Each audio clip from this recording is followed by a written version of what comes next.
नमस्कार मंडळी, स्वागत आहे तुमचं माझ्या आजच्या नवीन पॉडकास्टमध्ये। आजचा आपला विषय आहे पत्रास्टेचा केअरटेकर। पण पॉडकास्ट सुरू करण्यापूर्वी जर तुम्ही माझ्या चॅनलवर नवीन असाल तर माझ्या चॅनलला सबस्क्राईब करून घ्या। सोबतच शेजारी असलेल्या बेल आयकनला प्रेस करा सो दॅट कोणतीच अपडेट तुम्ही मिस करणार नाही। तर मग वाट कसली बघताय, चला सुरू करूया आजच्या आपल्या पॉडकास्टला। मंडळी, मागे मी एक शंका व्यक्त केली होती की कदाचित ह्या किरकिड्याने तो विरारचा फ्लॅट विकून लालपरी घेतली असेल। तर माझा अंदाज हा चुकीचा होता, कारण की किरकिडा 2-4 दिवसा अगोदर थेट विरारचा फ्लॅट विकायचा आहे यावर व्हिडिओ घेऊन आला होता। आता घर म्हटलं की सगळ्यात आधी येतो तो म्हणजे लिव्हिंग रूम। तर किरकिडा दाखवत होता की हा बघा, हॉल बघा। म्हणजे आता ना मला वाटते हा मुद्दामच नको तिथे ळ वापरतो, काहीच कारण नसताना। याला माहिती आहे याच्या ह्या उचापत्या आणि कसं याचं हसू झालं ते बघायला लोक येणार। नेगेटिव्ह का होईना पण व्ह्यूज तर येत आहेत ना, आणि व्ह्यूज आले की कसे डॉलर्स येणार, त्यामुळे ही सगळी याची नाटकं सुरू आहेत। आता या बिंडोक माणसाने कोणाच्या घरातून व्हिडिओ केला होता काय माहिती। कदाचित मागे रेंटेड फ्लॅट शोधत होता तेव्हा याने हा व्हिडिओ शूट करून ठेवला असेल। तसं पण या माणसाला मागचे पुढचे व्हिडिओ टाकायची सवय आहे। बिल्डिंगचं नाव सांगताना पण कसा सांगत होता बिंडोक माणूस, संकुळ संकुळ करत होता। अरे खुळचट माणसा, गप ना रे गप जरा। काय ते सारखं सुजलेलं तोंड घेऊन कॅमेरा समोर येतो, बाबा बाबा बाबा। ते लहान मुलं जेव्हा झोपत नाही तेव्हा त्यांचे आई वडील त्यांना कसे घाबरवतात की झोप नाही तर बुवा येईल, तसं आता याचा सुजलेल्या थोबाडातला फोटो दाखवला ना तर ती मुलं घाबरून जातील। बिंडोक माणूस बोलतो मी फ्लॅट नंबर नाही सांगणार। अरे बावळट माणसा, तू बिल्डिंग नेम, कोणता फ्लोर आहे, एरियाचं नाव सगळं सांगून मोकळा झालास। तुला काय वाटते रे, लोक तुझ्यासारखे अडाणी आहेत का? मेन म्हणजे ना प्रत्येक विंग मध्ये ना ग्राउंड फ्लोरलाच ज्यांच्या नावावरती घर आहे त्यांचं नाव आणि फ्लॅट नंबर लिहिलेला असतो बोर्डवरती। काय रे दीडशान्या, नाटकं किती करतोस, जसं की काय खूप मोठी गोष्टच लपवून ठेवली आहेस। काय त्या बिचाऱ्या मांजरीचे नुसते हाल हाल करतायत हे लोक, कुठे फेडणार आहे ती पाप काय माहिती। त्या किरकिरे काकूंचा काय प्रॉब्लेम काय आहे हो मंडळी? नाही म्हणजे मला काळजी वाटते म्हणून विचारते हो। त्या सोनपापडीला सुतरफेनी बोलतात, लिचीला चेरी बोलतात, उद्या किरकिड्याला बाई माणूस आणि नाकूजाव बेबीला बाप्या समजतील। आता आहेत ते वेगळी गोष्ट आहे, पण असं जगजाहीर करणं बरं नाही दिसत। Emotional damage. किरकिडा लाईट बंद करून कसा शांतपणे बसायचं त्याचे टिप्स देत होता। आता हा किरकिडा लहानपणापासून कधी बिल्डिंग मध्ये टॉवर मध्ये राहिला नव्हता, त्यामुळे याला माहिती नाही आहे। पण आता ना सगळीकडे टॉवर्स आहेत आणि बिल्डरच गॅलरी किंवा विंडो मध्ये ते बल्ब लावून देतो। आता ते या अडाणी माणसाला माहिती नाही आहे। खरंच हा माणूस जगाच्या किती मागे आहे ना मंडळी। आवळट बोलतो कसा की याचं बिल आम्हाला येत नाही, जेवढं फुकटचं मिळेल ना तेवढं सगळं हपापल्यासारखा गोळा करण्याच्या मागे असतो हा। ह्या किरकिरे काकू फॉर्म मध्ये आल्या आहेत, एकदम व्हिडिओच्या मध्येच कुर्ती घालून डायरेक्ट किचन मध्ये कॅमेरा समोर वाकून सुरू झाल्या, नमस्ते नमस्ते। किरकिरे काकू तेंडलीची भाजी बनवून दाखवणार होत्या, पण रेसिपीच्या आधी काकूंनी त्यांचा हात दाखवला आणि स्टोरी सांगत होत्या। आता मंडळी, मागेच मी बोलली होती ना की किरकिरे काकूंचा रेसिपी चॅनल सोबतच एक स्टोरी टेलिंग चॅनल पण होता आणि त्यात काकू स्टोरी सांगायच्या। तसंच सवयीप्रमाणे त्या सुरू झाल्या। ह्या किरकिरे काकूने हात दाखवला, मला वाटलं आता बोलतात की काय पंजाला वोट द्या, कारण त्यात एक गोष्ट कॉमन आहे ना। अहो काय झालं मंडळी, समजलं नाही का कोणती गोष्ट कॉमन आहे ती? अहो टप्पू, ओ टप्पू। या किरकिरे काकूंचा काहीच भरोसा नाही, चुकून त्या टप्पूला यांचाच टप्पू समजायच्या। किरकिरे काकूंने डोक्याला सॉरी गुडघ्याला लेप लावला, त्यामुळे त्यांचा हात काळा झाला होता। पण काकू ऍक्टिंग तर असं करत होत्या की काहीतरी खूप मोठं झालं आहे। अहो किरकिरे काकू, मला एक गोष्ट सांगा हो, यात काय मोठी गोष्ट होती? लेप लावल्यामुळेच तुमचे हात काळे झाले होते। काकू तुमच्याकडे कधी वेळ असेल ना, नाही म्हणजे वेळ तर तुमच्याकडे असतोच हो, पण तुम्ही स्वतःला सेलिब्रिटी समजता ना म्हणून बोलली। वेळ असेल ना तर कधी कॅन्सर हॉस्पिटल व्हिजिट करा, तिथे पेशंटचे हातपाय बघा, किमो रेडिएशन मुळे कसे काळे पडतात ते, मग समजेल तुम्हाला। काय त्या लेपचं घेऊन बसलाय तुम्ही? काकू बोलतात, आजकाल मी कापीत नाही ना सुरीने। काय काकू काय, कोणती भाषा आहे ही? कापीत नाही म्हणजे काय हो? कापत नाही बोला ना। आणि मला माहिती आहे हो काकू, तुम्ही सुरी हातात का नाही घेत ते, तुम्ही 16 वर्षाच्या तरुणी समजता ना स्वतःला। आता मंडळी, झालं असं होतं की किरकिरे काकूंना जेव्हा स्ट्रोक आला होता तेव्हा डिस्चार्जच्या वेळी सलाईन लावलेलं ते काढलं, तर सुई बाहेर काढून नर्स गेली बाहेर। आता नॉर्मली सुई बाहेर काढली की कापूस देतात नर्स किंवा सर्जिकल टेप लावतात। यांच्या नर्सने पण सर्जिकल टेप लावली होती, पण यांच्या केसमध्ये वेगळं झालं। काकू बोलतात फताफता रक्त व्हायला लागलं। अहो किरकिरे काकू, अळूचं फतफत बनवत होत्या का तुम्ही हॉस्पिटलमध्ये? फताफता काय? आणि तिने सर्जिकल टेप लावली होती ना काकू, मग ती तुमची जबाबदारी होती की त्या टेप वरती घट्ट धरून राहायचं। तुमच्या निष्काळजीपणामुळे ते रक्त वाहत होतं। आणि काय हो काकू, तुमच्या सोबत ती नाखूजो बेबी होती ना, तिची अक्कल काय गवत चरायला गेली होती का? एवढं रक्त वाहत होतं तर निदान कापूस तरी धरून बसायचं होतं। काय तो साधेपणाचा आव आणता हा काकू। शक्ल देखो कितनी भोली है लेकिन अंदर से लोमड़ी है। किरकिडा बोलतो, ही जी रेसिपी मम्मी बनवते ना, ती रात्रीच्या डिनर साठी बनवते। रात्रीचा डिनर? थँक्स किरकिड्या सांगितल्याबद्दल। मी तर रात्रीचा लंच करत होती कालपर्यंत। खरंच रे किरकिड्या, किती इन्फॉर्मेटिव्ह व्हिडिओ बनवतोस तू। काकू 7 वर्षा जुन्या कढईचा कौतुक करत बसल्या होत्या। अहो किरकिरे काकू, माझ्या आईच्या लग्नातला 10 लिटरचा कुकर आम्ही अजून यूज करतोय। जवळजवळ 38 वर्ष जुना कुकर आहे तो। आणि काय तुम्ही त्या 7 वर्ष जुन्या कढईचं कौतुक करत बसल्या आहात काकू? मंडळी, हा किरकिडा एवढा हुशार का आहे ना, त्याचं कारण म्हणजे की काकूंचं नॉलेज बघा। काकू कढईच्या कोटिंगला बोलतात की मसाला सगळा निघून जातो कढईचा आणि 3-4 महिन्यातच खराब होते कढई। पण ही माझी कढई मस्त आहे, 7 वर्षापासून जशी आहे तशीच आहे। ये क्या बात करता है यार? मला माहिती आहे ही रेसिपी पण काकू तुम्ही कोणाची तरी ढापली आहे ना।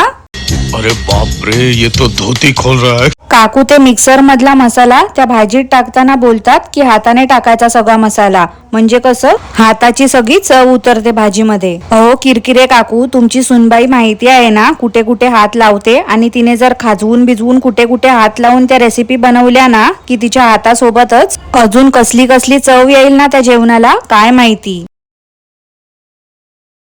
मंडळी, काय त्या किरकिरे काकूंच्या रेसिपी कशात पण तूप टाकतात। यांचं साजूक तूप म्हणजे डालडा हे तर आपल्या सगळ्यांना माहितीच आहे। किरकिडा बोलतो, आधी आमच्याकडे 5-5 किलो तूप बनवलेलं असायचं। आता जर तुम्ही या लोकांचे जुने व्हिडिओज बघाल ना, तर त्यात किरकिरे काकूंने रव्याचा लाडू, बेसनचा लाडू डालड्यामध्ये बनवला होता। त्या काकू हाताबरोबर सगळी भांडी घासत होत्या।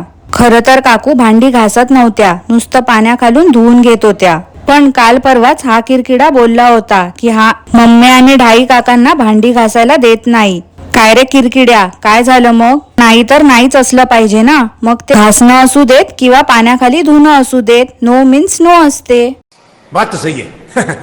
काय ते पाण्याचं महत्व सांगत होता बिंडोक माणूस। याच्याकडे बघून असं वाटते की हा बुरसटलेल्या विचारांचा माणूस 15-20 दिवसांपासून आंघोळच नसेल करत। एकतर काय ते याचं टी शर्ट, कितीतरी दिवसांपासून एकच टी शर्ट बघते मी आणि बघूनच किळस येते आता। निर्लज्ज माणूस बोलतो की मला चीड येते, चीड, असं कोणी पाणी वेस्ट केलं तर। अरे आता तुला काय बोलू रे किरकिड्या, तुला बघितलं की मला किती चीड येते ते। तळपायाची आग ना सरळ मस्तकात जाते। नशीब समज तुझं की माझ्या समोर नाही आहेस। निकल जा, नहीं तो मैं इसको भी नहीं छोड़ूंगा। निकल निकल, भगवान मेरा सबर छूटा जा रहा है। निकल। मंडळी, जर तुम्ही तो व्हिडिओ नीट बघाल ना तर तुम्हाला समजेल त्या कढईला सगळा मसाला चिकटला होता आणि काकू उगाचच त्या कढईचं कौतुक करत होत्या। काल तर या किरकिरे काकूंने स्वतःच त्या किरकिड्याची पोलखोल केली। काकू बोलतात की मी तुम्हाला काय सांगते, काय सांगायचं होतं तेच किरकिरे काकू विसरून गेल्या आणि लगेच किरकिड्याला विचारलं की काय सांगत होती मी। ह्याचा अर्थ समजून जा मंडळी। बाई माणूस त्या किरकिरे काकूंना स्क्रिप्ट देतो आणि उभं करतो कॅमेरा समोर। हा दुसऱ्यांच्या रेसिपी बघून येतो आणि त्या किरकिरे काकूंना सांगतो बनवायला। हा जे काही सांगतो त्यांना करायला, तसंच किरकिरे काकू वागतात। काल 3 माकडं बसली होती त्यांच्या फेवरेट जागेवर, तिथेच हो जिथे मागे बसले होते। आणि मग आता तो व्हिडिओच प्रायव्हेट करून टाकला। फक्त फरक एक आहे, तो म्हणजे तो ग्रीन सोफा फक्त स्पेशल स्टंट करण्यासाठीच आणला होता। जसा स्टंट झाला तसा सोफा पण गायब झाला। किरकिडा बोलला की 1 ऑक्टोबर पासून झोपडा स्टे परत सुरू होणार आहे आणि आम्ही आता फ्रेश झालो आहे। अहो फ्रेश झालो म्हणजे आंघोळ वगैरे करून बसला होता तो। बघा एवढ्या दिवसानंतर त्याने टी शर्ट पण चेंज केलं, नाहीतर बुरसटलेल्या विचारांचा किरकिडा कपडे पण 15 दिवसापासून एकच घालत होता। 3 फोन दाखवत होता मूर्ख माणूस। अरे ते स्मार्टफोन तरी कशाला यूज करतोस? तुझ्यासारख्याला ना ते डब्बा फोनच बरा आहे। रत्नागिरीमध्ये कोणाचा वॅकंट बंगलो असेल तर त्यांनी सांगा, असं किरकिडा बोलला। कारण काय आहे ना, त्याला स्वतःच्या घराचा झोपडा स्टे केलेला बस नाही झाला। म्हणून अजून 10 लोकांच्या घराची वाट लावायची आहे त्याला. किती चॅप्टर माणूस आहे बघा मंडळी. बोलतो का तर ऑफर अशी द्यायची की समोरच्याने रिजेक्ट करता कामा नये. ज्याचा बंगलो हा रेंटने घेणार आहे त्यांना फक्त 20% कमिशन देणार आहे हा. आता मंडळी 10,000ची बुकिंग हा घेणार आणि 2,000 ज्यांचा बंगलो आहे त्यांना देणार. उरलेले 8,000 हा स्वतःला ठेवणार. समोरच्याचा काय फायदा आहे आता तुम्हीच सांगा. कोण मूर्खच असेल. हो मूर्खच बोलते मी. मूर्खच असेल जो अशा फालतू स्कीमला बळी पडेल. याला लोक नोव्हेंबर डिसेंबरला विचारतात की तुमच्या अंडर कोणता झोपडा स्टे असेल तर सांगा आम्हाला, चालेल. अरे बिंडोक माणसा, अंडर नसते रे ते. तुमच्या ओळखीत अजून आजूबाजूला कुठे हॉटेल होमस्टे असेल तर सांगा असं विचारत असतील ते तुला. काय ते फेकाफेकी करत बसला होता बाई माणूस. ही 3 माकडं असे टाइमपास करत बसतात आणि ते ढाई काका बिचारे किचन मध्ये काम करत असतात. काय यांचे ते रूल्स. एवढं तर 5 स्टारला पण नसतात. नॉर्मली आपण अगोडा booking.com वरून पण बुक केलं तरी पे ॲट प्रॉपर्टी किंवा 48 आवर्स कॅन्सलेशनचं ऑप्शन असते. डेट्स पण आपण चेंज करू शकतो. बट ह्याचं काहीतरी भलतंच सुरू होतं. केअरटेकर बोलतो मी झोपडा स्टे मध्ये क्वालिटी कंट्रोल करतो. आल्ला मोठा क्वालिटी कंट्रोल करणारा. अरे बिंडोक माणसा, तुझी क्वालिटी काय आहे ना ते माहिती आहे रे. तुझी बायको कधी नाकात काय बोटं घालते, कधी खुजली काय करते आणि कधी हात न धुता तशीच जेवण वाढते. काय ती तुमची क्वालिटी. शी. जे लोक तुझी बाजू घेतात ना रे किरकिड्या, त्यांना स्पेशली हे खाजवून बनवलेलं जेवणच दे रे बाबा. नाही म्हणजे बऱ्याच लोकांना तुझा पुळका येतो. अशा लोकांची लायकी काय आहे माहिती आहे का? तुझ्या बायकोने जे खाजवून बिजवून बनवलेलं जेवण असते ना ते खाण्याची. मंडळी, ह्या माणसाचा कॉन्फिडन्स बघा. किती तो सारखा बुकिंग नंबर देत होता आणि बोलतो बुकिंग रिलेटेडच विचारा. हाय हॅलो कशा आहात काय हे विचारायला कॉल नका करू. अरे बिंडोक माणसा, गोव्याला तू गेला होता तिकडे मीटअप ठेवला होता. तिथे कोणीच आलं नव्हतं. विसरलास का? तुला तुझी जागा दाखवून दिली होती तुझ्या भक्तांनी. विसरलास का ते? सध्या ना मंडळी ह्याचा झोपडा स्टे नीट चालत नाही आहे म्हणून काय धडपड करतोय बाई माणूस. लोकांना सांगतो चांगलं खावा, बाहेरचं खाऊ नका. अरे तू ना जरा गप्पच बस रे किरकिड्या. 2-4 दिवसांनी स्वतःच जाशील त्या खाऊ गल्लीमध्ये खादडायला तुझ्या हवऱ्या बायकोला घेऊन. तू एक गोष्ट विसरतोयस रे किरकिड्या की तू सुरुवातीला जिम ट्रेनर होतास. जरा बघ रे आरशात स्वतःकडे. हे लोक जाणार होते लोणावळ्याला पण लोणावळ्याचा प्लॅन कॅन्सल झाला आहे. आता कदाचित किरकिडा नाशिकला जाईल. ही नाकूजाव बेबी तर माहेरीच थांबणार होती. अचानक परत कशी काय आली काय माहिती. मला वाटते तिला या बाई माणसाची एवढी सवय झाली आहे ना की ही नाकूजाव बेबी बाई माणसाशिवाय कुठेच राहू नाही शकत 2 दिवस. आज 3 माकडं गेली होती झोपडा स्टे साठी शॉपिंग करायला. आता त्या काकांना का नाही नेलं या किरकिड्याने? काकूंना एरवी तर खूप त्रास होतो पण फिरायला बोललो की एका पायावर तयार होता त्या काकू. पिंडोक माणूस गर्दी दाखवत होता. आता काय बोलणार याला कशी माहिती असणार गर्दी. 9 to 5 जॉब कधी याने केलाच नाही त्यामुळे गर्दी कशी असते ते याला माहिती नव्हतं. एवढ्या लोकांना एकत्र बघून किरकिडा घाबरला. ते लाईट याने घेतले आहेत ना मंडळी Amazon फ्लिपकार्ट वर त्यापेक्षा कमी रेट्स मध्ये मिळतात. ह्या फसव्याचं ऐकून उगाच कुठेही जाऊ नका.